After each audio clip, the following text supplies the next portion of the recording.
invest in alternative investments, because people are getting screwed with all these retail stock market investments and they don't even know it.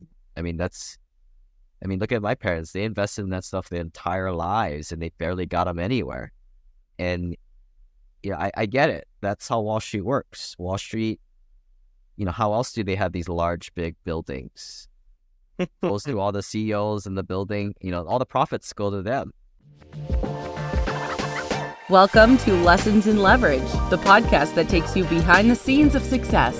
We'll help you unlock the secrets of leverage so you can amplify your impact in the world. Here is your host, Spencer Lowe. Welcome back to another episode of Lessons in Leverage. I'm excited today to be joined by Lane. Is it Kawaoka? I didn't ask your last name. You got it, man. Got it. First goal. All right, perfect. Lane owns 4,000 plus units and is responsible for finding investment opportunities, analysis, and marketing. He is an expert that started his career first in industrial engineering and civil engineering construction management, and then moved over into real estate and was able to acquire quite a bit of leverage on that side. He has real-world experience working as a project manager for over $230 million of capital construction projects in the public and private sector. He worked as a high-paid professional in corporate America. And then after he got frustrated by the traditional wealth building dogma, Lane was compelled to inspire and mentor other working professionals via his podcast, The Wealth Elevator. So very excited to have you on. Podcast host, real estate professional, and really a perfect fit for us of someone who went from kind of a pretty normal path into a much higher leverage set of opportunities. So thanks for being here, Lane. Yeah, thanks for having me. Aloha, everybody. So tell me a little bit about your upbringing, Lane. I want to go back first and no one ends up at going to college and getting into a very typical engineering job without some influence. Was that kind of the path your parents set out for you? Talk to me what it was like growing up in Hawaii and deciding on the original career path. Yeah, my parents, we're Japanese Americans. I'm like the fourth generation. So, my parents, they were all about that jam of going to college. They themselves went to college and, I guess that's what I was supposed to do, right? Sure. And buy a house to live in, have 2.1 kids, and, invest in the 401k and all that stuff. So, growing up, we're taught to be pretty frugal with our money. Luckily, I kind of had good financial skills. Don't buy stuff I can't afford. Some of the clients today, they kind of start out, they don't have that, right? Mm-hmm. But I was kind of lucky enough to kind of start off with good financial skills, like I said, and then I was working job. My first job was like picking pineapples in Maui. I think I made a couple grand that year, and where did it go? But my Roth IRA is like 13 years. That's awesome. Yeah, and I call this the linear path, right? That a lot of people find themselves on. We're kind of forced to, you study hard, get into, do extracurricular activities, get into a good college. You're there for a few years, and hopefully you have some fun, because then you go into corporate America, where I did. Started working for a Fortune 50 company, and I hated it. Was this what it was all about? I got that engineering degree and started to work for the man, and luckily I had a good salary, right? Almost 6 figures back in, that was 2007. And again, compelled on this linear path or autopilot. I'm sure you guys talk about this all the time, buying a house to live in. And that's what I did. I saved up, I think, 80 grand from 2007 to 2009 from my day job to put down on a down payment on a house, because that's what we're all programmed to do, and maybe, we can get into it too. I don't necessarily think buying a house to live in is, a good idea for some people out there, but that's what I did, because I was brainwashed from the start. And my path took a pivot when, I was traveling all over for work, right? I was a construction supervisor managing a crew of guys, and we would travel, from state to state, and I was only home on like Saturdays. And, young mid 20-year-old kid, I was like, this is kind of silly to have this, cool house to myself where I get to enjoy it on Saturday.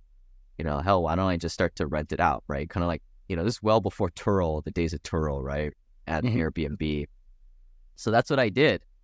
And that was the aha moment. I was like, wait a minute, like these guys are paying me, I think the mortgage was $1,600 and my rents was like $2,300. And I knew nothing about the 50% rule, one rent to value ratios, or like CapEx expenses. But like for a young kid who, never saw rental real estate, working, I was like, wow, this is a lot of beer money I'm making. And that was the start, man. That was like when I peeked behind the curtain and I realized the Wizard of Oz wasn't real. And I kind of uncovered this world of rental real estate where you're making the money through cash flow, appreciation, tax benefits, and the fact that the tenants paying down your mortgage for you with their heart, sweat, and tears. Yeah.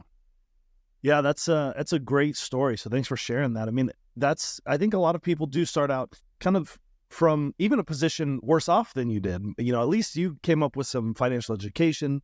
Parents were teaching you some good values and some good basic principles. And so a lot of people, I think come up in families where it's just sort of make money and spend it as fast as I can. A lot of people I talk to have no concept of anything that would be productive long-term, let alone doing something beyond a normal job. And so, I love the way that you had that realization, first of all, of everything I've learned up to now has been useful, but now that I'm in this job, is this really the long-term future? I think that is a common point for everyone.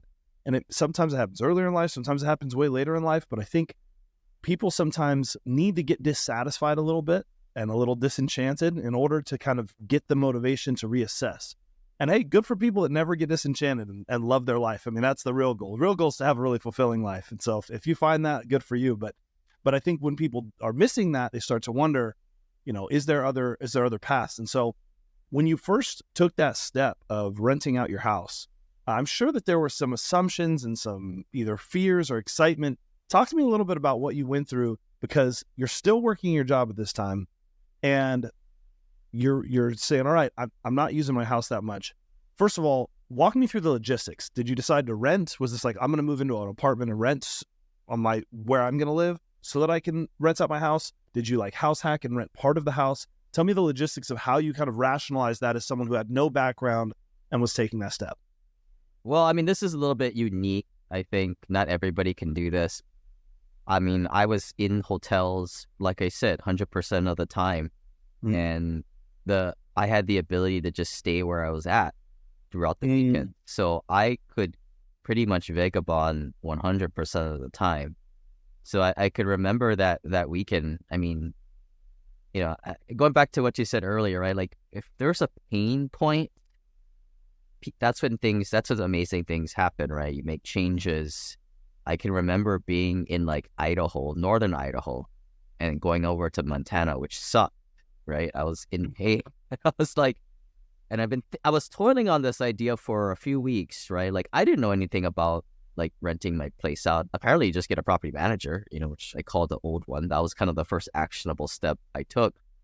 But I can remember sitting there like in the middle of freaking nowhere and like, my God, I'm going to have to do this for 30, 40 years. I don't want to do it. Like, I got to do something else. So that was kind of where the motivation came to get off the beaten path and do something a little bit different.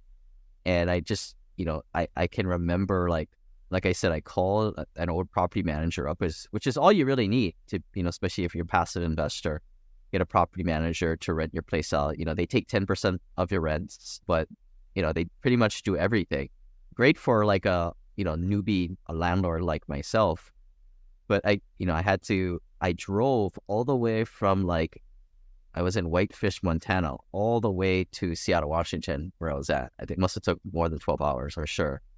I got back and I just started to like sell stuff on Craigslist like crazy. Of course, I'm smart. I lined it up several days before, but like the next morning, everybody came. I sold my stuff. I was throwing my mattress onto the third floor, I'm going to sell that. In a matter of a day, like 90% of my crap was gone. The rest I put into a self-storage facility, and yeah, I was homeless apparently. Oh, I want to sit on this for just a second because there's a couple of lessons I think the audience really should pay attention to. One is this idea that you actually created leverage with your current employer. And this is another commonality I've seen talking to a lot of entrepreneurs pre-making the jump. There's often these little ways they find leverage in the current system that then open up, creating a lot more leverage outside of the system. So the fact that your current employer was paying for hotels for you, that's a massive source of leverage. A lot of people look at a traveling job. It's like, oh, that sucks. You always have to be away. But in your case, that ended up being a huge hack, essentially, to say, great, this is going to open up a door to me to not need a full-time home, rent this out, and start to build on that success from there. And obviously, we'll get to it, but that led to you not having to have that job anymore. But there's often these opportunities. Like a friend that I interviewed for the podcast found that in the military. There's things where it's like military doesn't pay well, has a lot of downsides, but then there's all these upsides that he was able to leverage to build his business outside of that. So I love that part. Find leverage where you're at. Find these little opportunities that can start to have a long-term impact. And then the second piece that I wanted to notice is there's a massive shift that just happened there, which was you were a common trait of the common path is consumerism. So it's let me acquire stuff. It's not just have the house, not just build the family, not just sort of the more stereotypical things. It's also buy stuff. You need to just buy stuff. And so you acquire all this stuff. And now since I have stuff, I have to spend more money on more places to put it. And then I get trapped, and then I have more bills. So I can't start a business because how will I ever pay all my bills? And so the system reinforces these things that further burden you and make you feel trapped. And so there's a massive freedom in saying, look, I actually don't need most of this stuff. I'm going to sell it. I'm going to get actually money for it. Maybe not what I paid for it. Maybe it would have been better never to buy it in the first place, but I'm going to liquidate this stuff. People forget they can do that. They like have a house full of stuff and they just assume they have to keep it. So you liquidate it, you create massive flexibility so you don't need that house anymore. And just like that, you are a landlord. You went from employee to landlord overnight. I love that. Yeah. And from a high level, and when we work with clients more on the financial side and, kind of building these plans together. But essentially what I did was before that point, I was saving maybe 30 grand a year, from my day job. But I went from that point to saving, I didn't have to pay rent, mortgage anymore. I didn't have all this crap. I kind of took that money and could invest it. Like I probably was able to save 6 figures a year. Wow. And that was the leverage I think that I created, that eventually I would keep buying more and more rental properties. And for like 3 to 5 years of plowing away 6 figures into investments, that's going to pay off at some point, right? It will. Yeah. And especially early on in your career, that has such a compounding effect for the long-term outcomes. And people underestimate that. The reality is that you have to have a bigger vision in order to have the motivation to do that. If you're just trying to impress your friends and get the stuff to look impressive, then you're going to do that. And your money's going to be gone. You're going to wonder, man, why don't I have any long-term stability? Why don't I have what someone else has? People look at the result after 3-4 years, and it's easy to see, but they often don't see behind the curtain. All right, Lane had to actually put away 6 figures a year, had to save the majority of what he was making. And so there is great value. This is one area that, even though I disagree with like the Dave Ramsey's of the world on plenty of things, it's one, they do start with a fundamental thing that a lot of people don't have, and that is you got to learn to save. You have to learn to control your costs and save to get to the point where you can spend. There's a process of becoming. You can't pretend you're rich before you're rich. So if you're trying so hard to look rich that you never get there, it's going to be a shame. And so you have to take the money and save it. Now, what you do with it when it's saved is maybe another question, but certainly if you don't have any money to invest, you're never going to have a home, never going to have a rental property, never going to have any of that stuff. So another, I think, important takeaway for people, sometimes they hear about tactics and they hear about people that did something really quickly and they miss that step of, it takes some sacrifice and some effort, certainly in that domain. Yeah, and you kind of mentioned Dave Ramsey. Like, I'm not a anti-Dave Ramsey guy. Like, and like the new book that's coming out next month is called The Wealth Elevator. The whole idea behind it is that there's different floors to this financial journey.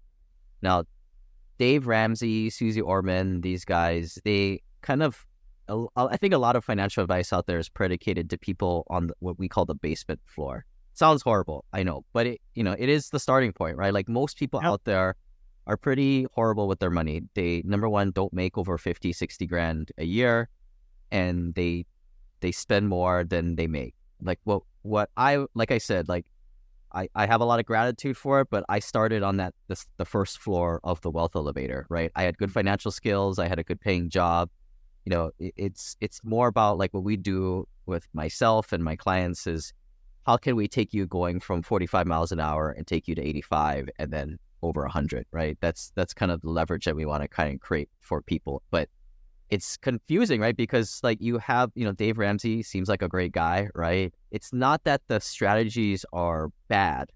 It's just different places for different times. The same thing, like you're not going to tell your little nephew who's 4-year-old that, to go and cross the street. But a grown adult, you tell them something very different. And in the financial world, nobody's been able to curate content for like more accredited investors, high net worth investors, people who are already kind of moving along that line. Yeah, it's such an important point and distinction. I think one of the things I hear a lot on social media is like, here's 5 tricks the wealthy don't want you to know, or here's the secret of the wealthy. And I'm like, okay, first of all, I know a lot of wealthy people. None of them give a crap about if people know certain things. They're not watching that. They're not. That's their thing. Yes, but second of all, what they're doing doesn't always apply to you for that exact reason. I'm not modeling my financial strategies after Jeff Bezos because Jeff Bezos has a multi-hundred billion net worth and I do not. So we're not going to be doing the exact same things. There's times where certain patterns and principles are applicable. That's great. There's also times where it's the exact wrong thing. It's kind of like scaling a business. One of the interesting dichotomies of entrepreneurship is what you need early on in entrepreneurship is the exact opposite skill set of what you need to scale the business. That's why so many small businesses get acquired by private equity and they put in an experienced management team and they scale the business because they know that the entrepreneur that built it, if they aren't self-aware and they don't learn what it takes to turn that corner, then the exact things that got them there are what's going to hold them back from going where they need to go. And so there's a massive arbitrage in that of here's this asset that's sort of peaked at what it's going to be with this leader. And now if we just buy it and swap leaders, we're going to take it to 10x that. And so watching that happen is very similar to what happens in finances. If you only ever got a basement level financial education, you're never going to find yourself on the first floor. If you never got that first floor education, you're going to find it hard to get to that second floor. And wherever you're at in that journey, the advice is probably different, sometimes conflicting. And it's important to have that context because, you can't just follow my dad does this. Well, your dad might be in a totally different place. Or I learned this as a kid. Well, you're older, you have different. And I've even struggled with that. When I had principles that were working really well for me. And then I got to a certain point of wealth where I realized, oh man, this is a whole new set of rules. And I got to learn a whole new set of practices and principles. And so I think everybody's going to go through that. And so I love the way you frame that to understand, am I getting the right advice, right time? If you do the right thing at the wrong time, it'll blow up, and so you got to do the right thing at the right time. So kind of getting back to my story, I had that first rental property and then I bought a couple other units in Seattle. Eventually heard about these turnkey rentals and, more flyover states like Birmingham, Atlanta, Indianapolis. Fast forward to 2015, I had 11 of these rental properties. Thought I was doing pretty damn good, right? It probably was, right? For a guy in his late 20s. But then I found other accredited investors to learn from. And accredited investors are guys $1 million net worth or greater. And they certainly were a little bit older than myself. And what I discovered is a lot of these guys would trade in their little rental properties because rental properties are a great way to get started as we're kind of discussing the whole paradigm, right? I was kind of transitioning more into the next floor of the wealth elevator or accredited investor paradigm and, going into more syndications and private placements, that utilize cost segregations, bonus depreciation to now get access to even better tax strategies that below 401ks, Roth IRAs out of the water. And then, then I kind of found myself on the next floor, right? To use a better word. And this was kind of a point where, this was kind of where I think, you were kind of asking points along the journey that I kind of stepped from being a passive investor. Up until this point, I was working my engineering job because I had a good amount of money and kind of had that. I was progressing pretty well on the financial freedom path. My career path, I could care less about, right? I was not a very good engineer. So I started to, change jobs and, and got out of private where it's higher paid, more stress, and started work for the government, And that probably would have been a good lifestyle for me to kind of rock on my nuts for the next, decade or two. But I started to jump into the more entrepreneurship side. In 2016, I started my podcast, The Wealth Elevator. And, back then, not a lot of people were starting podcasts and didn't really have an authentic voice. I don't know. Apparently people like it, right? Because I tell people like what I do and the mistakes I made, and it, got some traction, right? Traction's important. Absolutely. And, started this investment company and investment education group and community. And that was kind of where I realized, it's probably a little irresponsible for me to go to work, do like 1 hour work, and then have my laptop where I do my real estate entrepreneurship on the side, editing podcasts and stuff like that. So that was the point where I kind of got off of that linear path. And again, I look back and a lot of that was luck, right? Like without the Wealth Elevator podcast getting traction, which is entirely luck, I wouldn't have kind of gotten off that beaten path. Would have been had a great life. Probably would have had several $1 million net worth by the time I was 35, 40. But yeah, that was, I realized that there was an opportunity there and I needed to, live out the destiny. Maybe it was kind of what I thought. Tell me more about that. So what was it that the podcast changed for you? Was it sort of getting to a certain point of notoriety and thus having an audience big enough that it started to monetize? And so that gave you some more comfort in terms of where your income was going to come from? I mean, it sounds like you had 11 properties at the time. Was that not a significant enough source of cash flow for you to feel comfortable with that? Talk me through kind of the mechanics of why that was the catalyzing moment. Yeah. So on the investing side, right, this is more the personal side. The 11 rentals, I sold all those things because they're a pain in the butt. And they're not they don't utilize value add strategies, right? You don't make as much money doing that stuff. And I transferred it all into syndications and private placements. And then syndications, where you were the syndicator, where you started a syndication, or where you were involved in other people's syndications? A little bit of both. And in both cases, this is what's hard for new investors getting into the syndication world. You get stuck with all these like really inexperienced operators under $1 billion of assets owned. And it's a fake it till you make it game. And like, you can't tell, right? And that's why I preach community and like meeting other purely passive accredited investors, because that's where you figure out who are the legit operators out there. But, when I first started, I didn't know any accredited investors. I didn't have a rich uncle who did this stuff. And I was just putting in 50 grand here, 50 grand there, and kind of just going trial by fire. And some people were shysters, some people were, totally incompetent. Met some good guys too, right? And that's kind of who I started to do more deals with. And, at that same time, that was when the podcast got traction and people were like, hey, originally you told us to buy, rental real estate, right? Which I get it. For guys who are non-accredited under $500,000 net worth, that's the jam. That's a great notice. I know a lot of successful people where that is a really powerful starting point.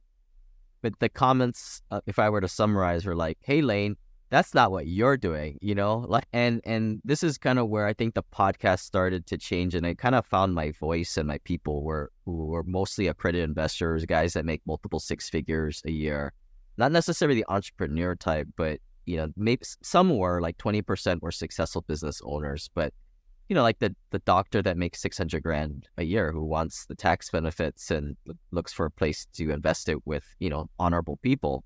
I tell everybody like, in every investment there's risk, but like, I think at least when I started, it's like, I want to invest with people who, aren't going to steal my money. Right. Certainly. And just, I guess, a few things that maybe just for anyone who's listening to the episode who maybe is not familiar with a couple of these terms, I just realized probably want to lay the basis of a few of these terms in case they're not familiar. First of all, accredited investors, you already mentioned this, $1 million net worth, or I think it's 3 years of 200,000 plus income. So it's a sustained high earning income or net worth over $1 million.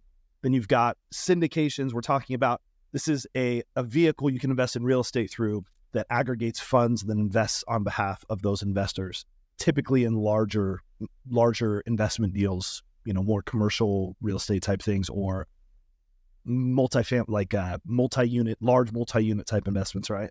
And then trying to think if there's anything else that you touched on that we want to make sure that people understand, because I don't want to lose anybody on some of these terms. Yeah. I mean, if you talk about leverage, there ain't nothing more nuclear leverage than syndications. And you can syndicate anything. I mean, we're actually even looking at, buying, doing some M&A on some professional services companies, right? Rolling those up, exactly what you mentioned earlier.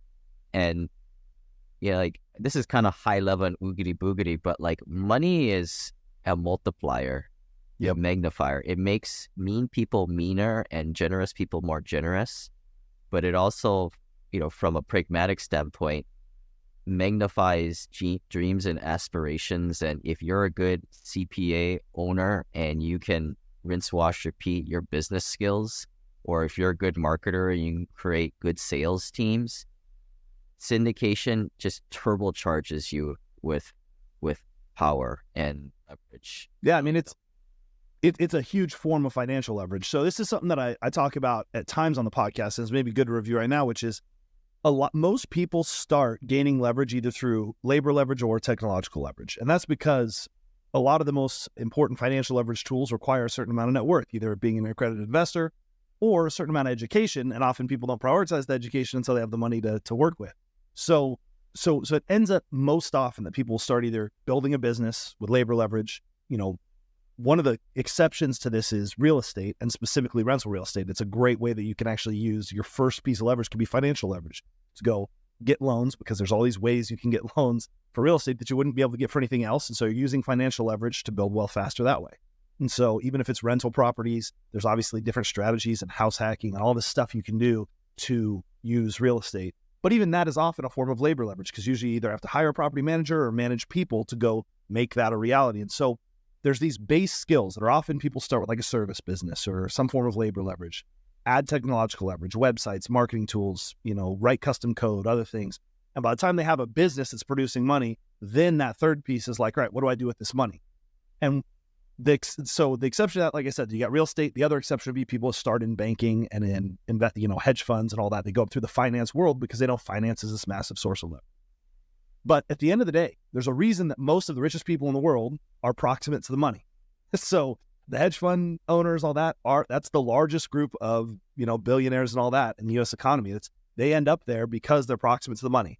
And if you were to roll up sort of real estate and finance as a group, you got a huge amount of people that are wildly wealthy because it is this huge lever that you can use. And so a syndication is just a much bigger lever than what you can get on a rental, especially if you own the syndication, are participating in the management of the syndication, where there's, a large amount of money you can make within the management of the syndication, in addition to the actual real estate investment. So there's sort of multiple layers of leverage to something like a syndication. And so it's a very common path that you see people go down, where first they're trying to figure out how to take their money, wield that financial leverage. Maybe they do that through rentals or through certain smaller things. And then graduating to that next level, something like a syndication or funds or other things, getting more proximate to larger amounts of money is going to just magnify those outcomes. Like you said, it's going to turbocharge them. Like you use nuclear, you can get much bigger outcomes that way. Yeah, and this, I'm in a business mastermind group, Vistage. I think you gotta have like a revenue of $1 million or greater. But like one takeaway that came up is like, why do you keep growing and do bigger things? Well, to shut off the competition. So for those of you guys who own little rental properties, it's highly competitive. Everybody and their mother is unsophisticated rental property owner. Now, who are the people, buying these huge megaplexes? It's the institutional guys. They're also very smart. But there's a nice little sweet spot of people buying 100, 300, 400 unit apartment complexes just in the multifamily world, right? There's a sweet spot. And if you're able to use just enough leverage to get you to that sweet spot, you kind of shut off a lot of the unsophisticated mom and pop investor leverage there. And it's just same concept, right? Whether you are a mechanic and you have 2 lifts in your facility and you want to get that 4th and 5th lift, now you're not competing with the small Johnny mechanic, right? Yep. Yeah, it takes you to a totally different game. It's a great point. And we talk at my company a lot about this idea of the growth imperative. And it's really, there's several reasons that I see growth as an imperative. One is for personal fulfillment. I mean, good luck finding fulfillment in your life if you're not trying to grow in some way. So, I mean, it's a core element of finding fulfillment for people. And so you look at people that are born into massive wealth, super wealthy families, and end up on drugs and unhappy and all this stuff. It's hard to grow in that scenario. It's hard to find fulfillment. And it's not everyone, but man, it's a massive percentage of those kids that get born in those situations that really struggle, right? And so you look at these patterns and you realize that money's not going to make you happy. It's not going to solve the fulfillment thing. But if you're fulfilled and you have money, that's certainly a good combination. So you got to hit both. So there's certainly, from a fulfillment standpoint, it's an imperative. But the other imperative is it's what creates opportunity. So if I want to build a team and have people I care about, they're not going to want to make the same amount of money for the next 50 years. Most people don't. They're not going to want to have the same opportunity for the next 50 years. If I want to give them an exciting opportunity, if I want to give them a path for their life that's exciting, where there's growth, well, we all have to. And if they want to be able to build relationships with people that are going to be a part of their success, they're going to have to grow to create opportunities for them. And so any organization, anything, all the upside is in the growth. The fulfillment's in the growth, the opportunities in the growth. And so, yeah, I think it's a critical point that I just wanted to spend a little additional time on, that you highlighted, that growth is an imperative. There's not a choice to just stay the same. That's just inching you closer to death, which is the alternative. You got growth pain, death pain, and you're either moving one direction or you experiencing the pain of the other. I mean, that's one of Tony Robbins' 6 human needs is growth. I think, like, you know, like in our community, one of the undertones though, and this kind of is counterintuitive to what we just said. Yes, growth is important and using debt and leverage is important to get to a certain point. But what is that certain point, right? Assuming the law of diminishing returns. And what I tell all my guys, like, you know, for now, just try and get to $4 to $5 million net worth. Because at that point, you know, you can invest in traditional investments at 4 or 5% and, you know, be making, you know, $15,000, $20,000 of passive income every single month. And at that point, you don't need to take on any leverage risk in there. If you want to, great, cool. Maybe do it with a smaller part of your portfolio. But, you know, I think what I preach to my folks is like, let's safely get there as quickly as possible, but then let's go into cruise control. You know, like a lot of the strategies that I've kind of learned, you know, that are $4, $5, $10 million net worth and above, and emulating what more family offices do, you know, it's from a high level looking at it, it does look like de-risking, de-leveraging, de-risking the situation. I mean, that's a hugely important point. Ray Dalio, I think, was the one who said, don't fall in love with any one asset class because it'll drop 50 to 70% in a day. And it's true. When you look at his success, one of the smartest investors of all time, he talks about it through the lens of the game is managing risk. Managing risk is what creates all the growth. And so, you know, when we talk about leverage, some people look at leverage and I think it's a shortcut. Like, oh, I'm going to use margin on my crypto, or I'm going to do this. I'm going to get this bigger outcome. That's not what we're recommending, right? Finding ways, leverage in terms of skills, mindsets, these other things will be a long-term multiplier. And managing risk is a huge element of that, especially the larger your net worth gets, the more that risk management is the entire game, because you have so many opportunities to grow. And every bit you save of avoiding and de-risking becomes a compounding growth factor. So that's a huge element. So I love that you pointed that out. We're definitely not advocating. No one should listen to this podcast and think, oh, I just need to go take on as much risk. You know, that's not the point of what we're saying here. And I love the way that you frame that, because it's de-risking is massive leverage in and of itself. I mean, don't get me wrong, right? Like, I mean, I'm like almost 40 and I'm not looking to go do nothing. So I'm still in it. Although sometimes I ask myself why, but like, you know, like I think this is the idea of, like, you know, a lot of people that are getting started, like, you're in this hustle culture, hustle mindset. And I think that's great. I was there at one time, but I truly believe in, like, there's not one flip the light switch type of moment, but if you're able to somehow transition smoothly from hustle culture to enjoying life, you know, trading money and time for experiences, like, that's, you know, people have read the book by Bill Perkins. He was on my podcast, Die with Zero, this concept of, you know, not literally dying with zero money and blowing all your cash, but like more like life is a game of maximizing the amount of experiences and memories that you have, and what good is the money at the end. Yeah. I think it's important also to make that distinction. When we're talking about growth, it's not just about growing your net worth, growing money. You got to grow as a person. That's where the fulfillment is at. That's what I mean. If you're not growing relationships, if you're not growing in the experiences you're having, your life's not going to be fulfilling. I know plenty of people who have lots of money and are very unhappy. And you say that to people, and people who don't have a lot of money don't think that's possible. They're like, no, wait, because all my problems right now are based on money. Well, that's fine, but once those are gone, there's going to be other problems. And often the unfortunate part is those problems are a little bit more difficult to wrestle with emotionally. So, money is a problem that can be easily wrestled with. I need more money. I work hard to go get more money. But once there isn't that issue, an example I love to give to people is like, you don't have to make decisions on things that are outside the realm of possibility. So if I only make $50,000 a year and I know the best car I can afford, let's just say, even if I wanted to really blow it, was like, I don't know, 30 grand, a $30,000 car.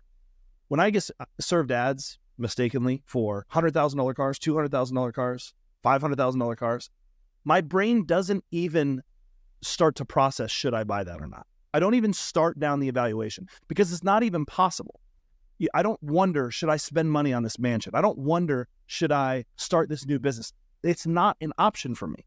And so if it's not an option, I don't spend any time stressing about it. And then the more you accumulate wealth, the more everything's an option. The cars are an option. The houses are an option. The consumerism is an option. Every vice or problem you could have is an option. So if you're not happy with who you are, you're not finding that fulfillment, you're not finding the growth, then money just, like you said, it's an amplifier that just makes all those things worse. So now you have tons of money and you're even less fulfilled, you're even less happy, and nothing's ever enough. And so, yeah, I think that's such an important distinction. Growth is not about more money. You may end up with more money. A lot of the best people I know end up very successful financially because, building your character can result in huge financial growth. But if you do one at the expense of the other, you're going to be miserable. I think that's such a great point. I would say, we essentially help people get the financial freedom and then, quit their day jobs. And it seems kind of obvious, right? You're going to get more money, work on yourself, figure out your quirks, right? Because, your more money is just going to magnify your quirks. But it's hard. Like when you're working and you're busy building your business and you're, working your day job, you just don't have the mind space to kind of work on some of these things, or even, it's not like we go on 7-day silent meditation retreats, right? Which may be the prescription for this. But what I've realized, or observing from some of our clients that pull the pin, they got enough money to quit, and they do that, and they kind of go on the sabbatical in a way, that's when they really kind of start to work on some of the stuff. But yeah, you got busy, you got kids, you got work. You're not going to find it, it's just hard. It's not that you're not emotionally mature or anything. You're just freaking busy, Yeah. That's a great point. Yeah. And I know for me, the most common example I see, a lot of my friends, I'm very much in the sort of entrepreneurship side. And so a lot of my friends have sold companies for large sums of money. You talk to them and you look, more importantly, watch them. And there's this pattern of 3 to 6 months, they go out and enjoy their life. They go on cool experiences. They spend time with their family. It's kind of making up for lost time, finding themselves again. And then they just start itching and they're like, I got to go build another business. I got to go do something else. I want to solve a problem. I want to find this meaning. Or they get really depressed, sometimes both. And it's just people, think, oh, if I sold a company for $30 million, I would never be depressed. I could never be depressed. And yet I see it. I see it in people that I know and care about who have these big exits, turn around, and then they got to get back to work because that feeling, that need for purpose is in all of us. You have to find that. It's not to say work's the only way to find it, but there's no substitute for that personal. There's no amount of money that replaces that for sure. Yeah. That's just kind of like myself and my business, right? We own $2 billion of assets, and I like that feeling. For what it is, it's an ego thing. And to me, I like it because we kind of we bring people along on their financial journeys, and I'll call it out. It's an ego thing, Sure. Damn it, it is. But how many people out there that own something like that, or even know what gets them wired up and motivated and gives them internal gratitude? Now, this may change for me as I age into my 40s and 50s. That's how life is, right? You change.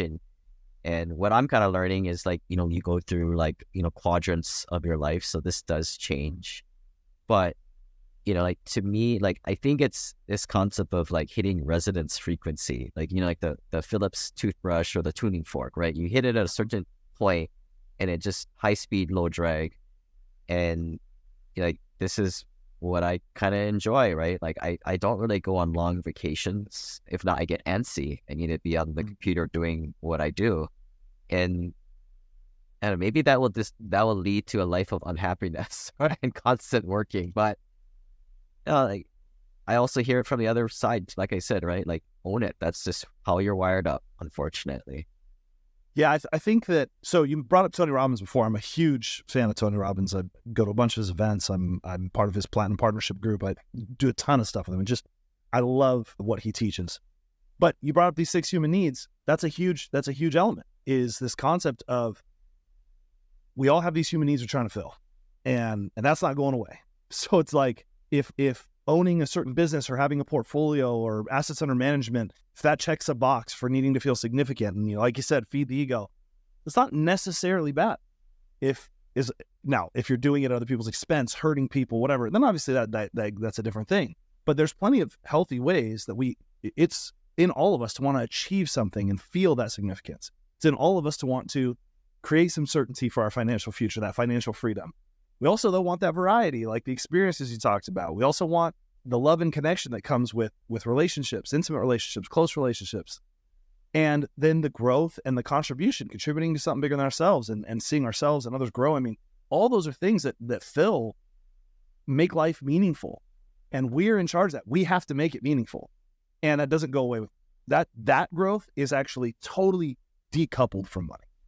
Well, almost totally, because some of those things, like, for example, certainty and ego, money does serve some of those to some extent, but you'll find plenty of examples of people with little money who are meeting all their human needs and love their life. You'll find plenty of people with tons of money who aren't meeting any of their needs or meeting very few needs or meeting them in an unhealthy way and are really miserable in their life.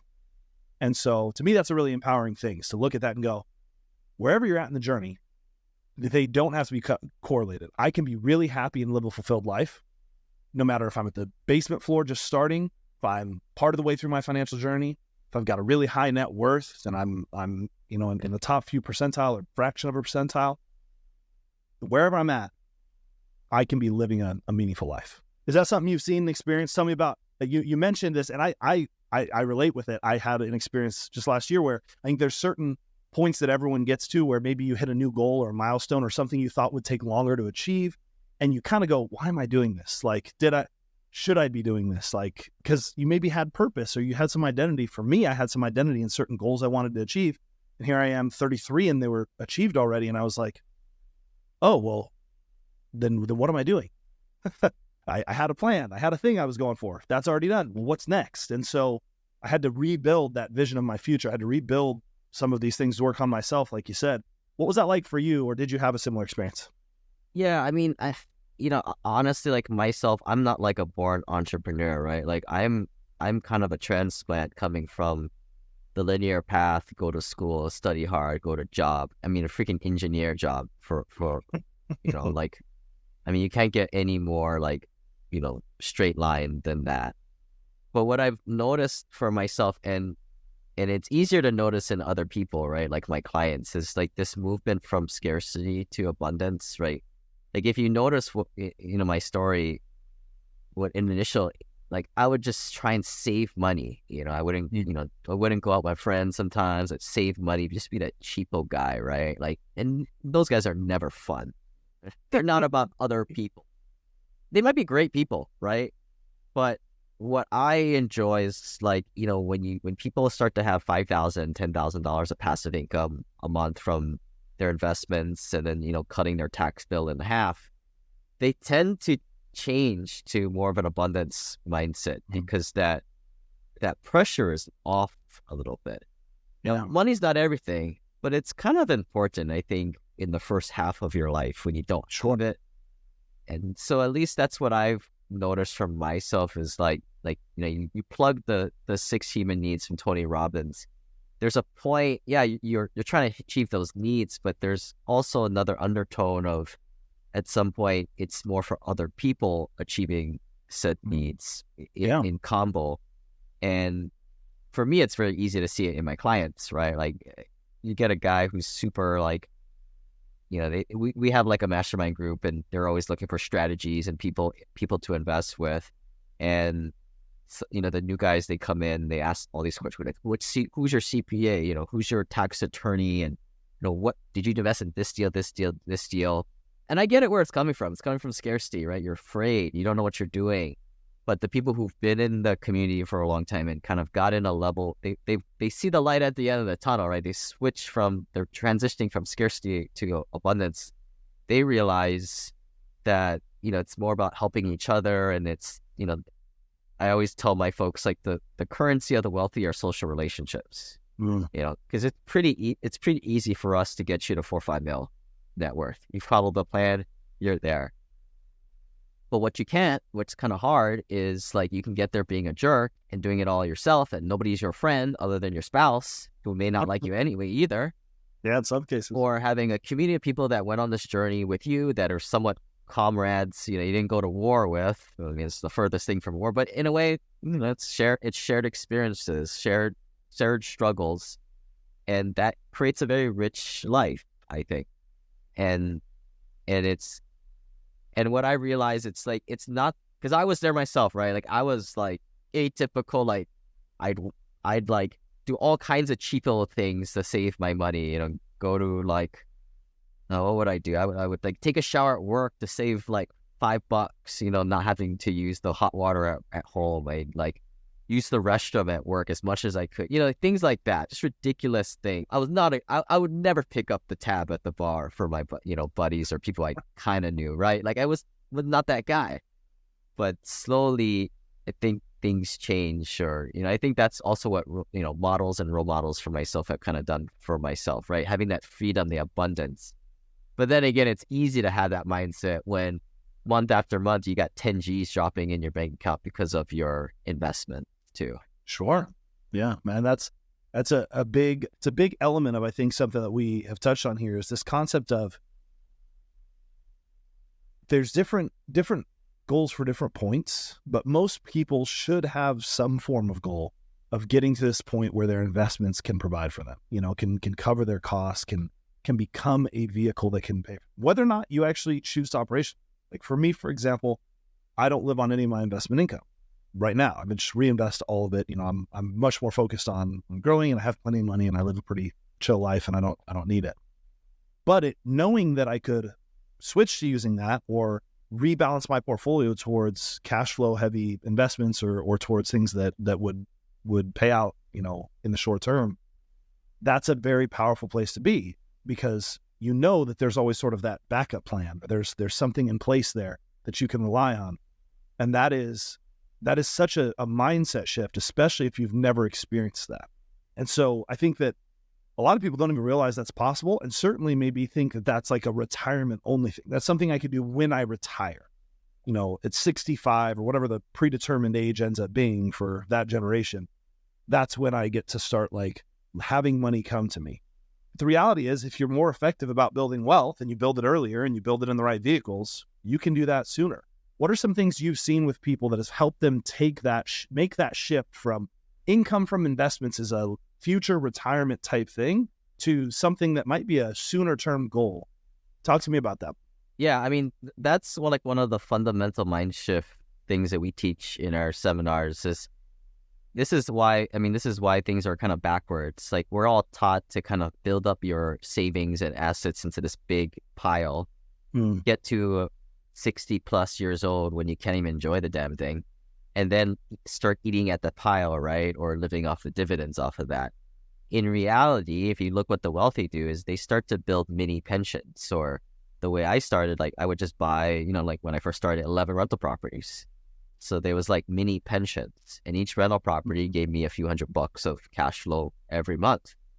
And then it expanded, right? A lot of accredited investors might have dozens and dozens of, in private placement syndications, which representative of like these mini pensions. And you have multiple streams of income, right? People have heard this before, right? But if you're kind of building one and you build the other and you don't have to eat from it, exactly kind of what you mentioned earlier, it could be feeding to creating more mini pension babies. And at some point, when the when the collective stream of income from all of these reaches a certain point, you have a, good problem on your hands. But that's the kind of what we kind of preach in a way. I mean, and this is kind of like, I think what gets me going, like I see myself a little bit of Robin Hood, steal from the rich, give to, maybe not necessarily give to the poor, but give to the people who are kind of in the middle there, able to get out the beaten path and, invest in alternative investments, because people are getting screwed with all these retail stock market investments and they don't even know it. Look at my parents. They invested in that stuff their entire lives and they barely got them anywhere. And I get it. That's how Wall Street works. Wall Street, how else do they have these large, big buildings? Goes to all the CEOs in the building, all the profits go to them. Mm-hmm. And the investors takes on all the risk and barely gets anything, where, part of what we do is we invest directly with the operators and we cut out all these middlemen, all these salesmen. Don't get me started on financial planners. They're just glorified salesmen. And yep. And kind of, instead of investing in Wall Street, invest straight on Main Street is kind of the idea. One tactic that I encourage people to use, because I've seen this in almost every investment type, right? I think one of the fundamental skills that is lacking in financial literacy at every level of the house, if you will, is an understanding of fee structures.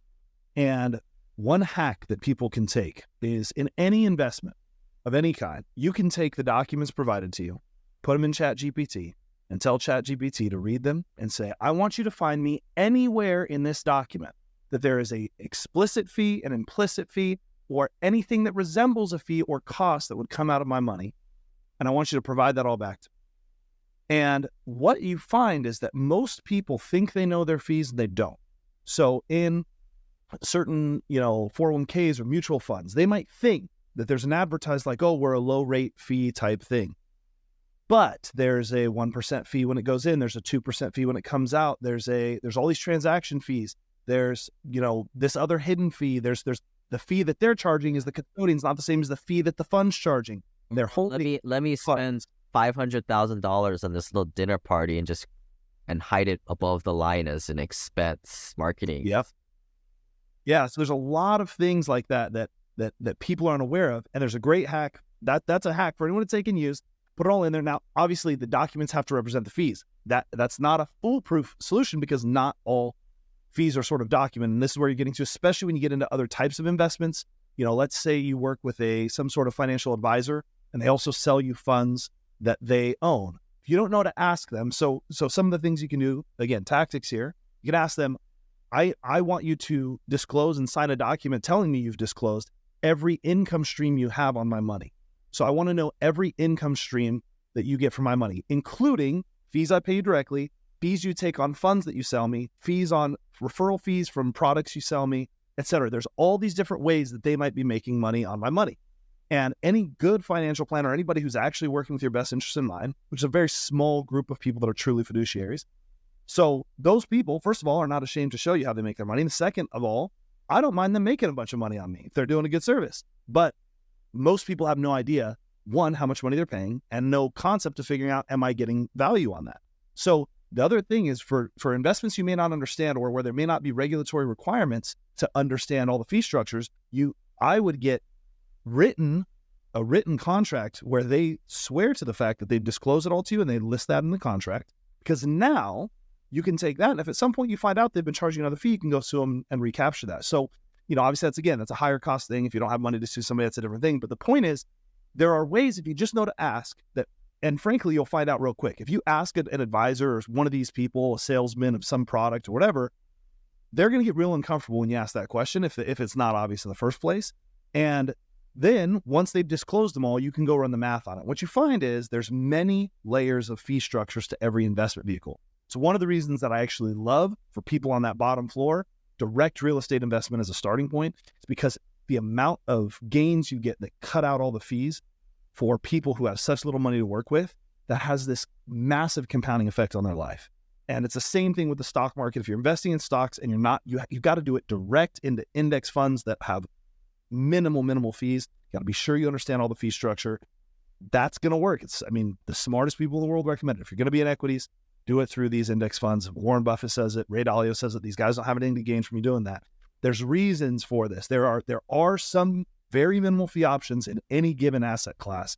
And that's where, especially if you don't have a lot of wealth, you have to play in those areas because it will make 40, 50% difference over time. It will compound so significantly.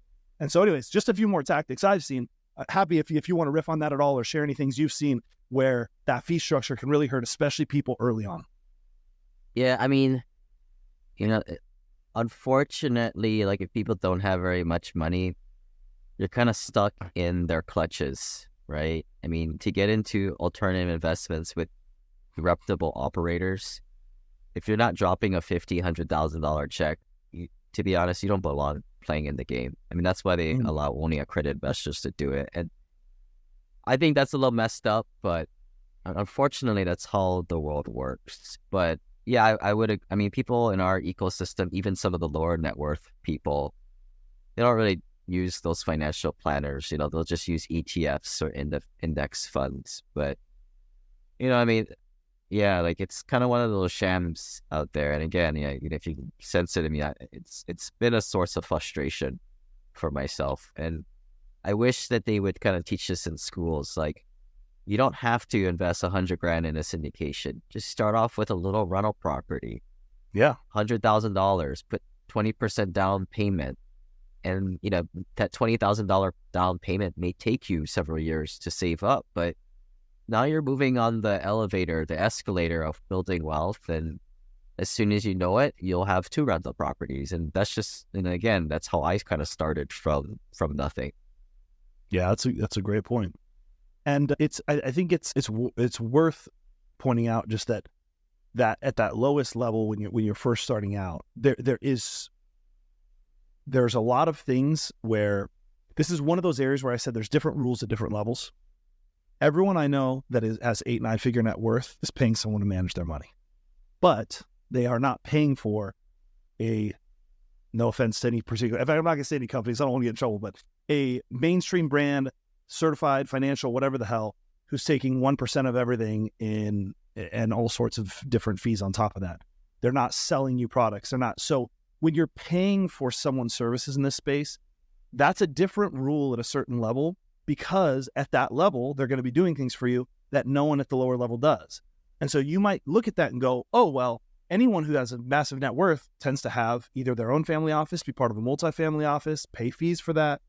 Okay, but what you don't know is that they're also getting, for that price that they're paying, which they know the exact price they're paying, access to private investments, which are historically outpace public investments across the board. Private debt, private equity, et cetera, outpace public investments. So again, as long as they choose the right person and they get access to the right funds, that can be a really smart choice. They're getting tax loss harvesting. So the fee in and of itself will pay for itself just through tax loss harvesting, which no one's going to do for you as a little, I've got $100,000 in my investment account and I have a financial planner. They're not doing that.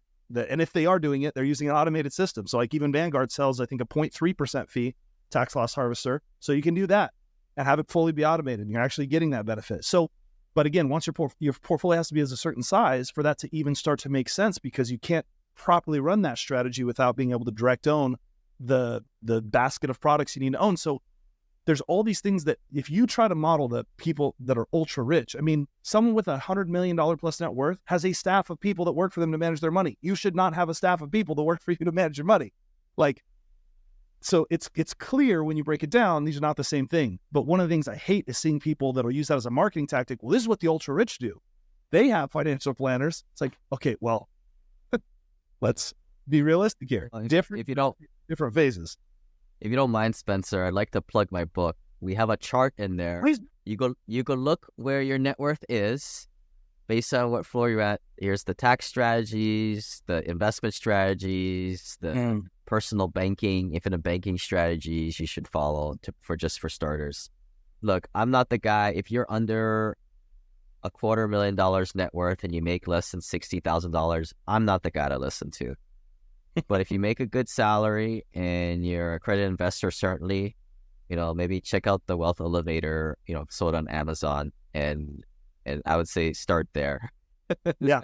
My personal favorite is probably I Will Teach You to Be Rich by Ramit Sethi. I think he's got a great book for absolute people who have no idea and are just at that bottom floor of saying, I need some guidance about how to get educated on my personal finance. He's got some absolute great materials. I even like Dave Ramsey for people, especially if you struggle with that, if you really have an unhealthy relationship with that. I love Dave Ramsey as a starting point. So starting somewhere like that and getting through that first level, I mean, you got to get someone to help open your eyes to, I need to make more money. I got to control my costs and be smart about how I spend my money. Like there are some basic financial basics that those people are going to be for you. And that'll give you a gap. That'll give you savings or available funds. And then what you do with that is going to make a much bigger difference in the long-term strategy. Do I climb the ladder or do I just stay stuck here because I take all that money, I spend it on liabilities, I spend it on consumerism? You're going to be there forever. If you take that money and you say, I'm going to hold on to it, I'm going to try to make educated decisions with it, I'm going to invest it, I'm going to start to, maybe it's a rental property, maybe it's other investments, but I'm going to make this money work for me so that I can get it to grow. Well, now 5 to 10 years down the line, maybe they get lucky and they find themselves in your shoes lane and they walk away from their corporate job and they're able to really take off on their own journey.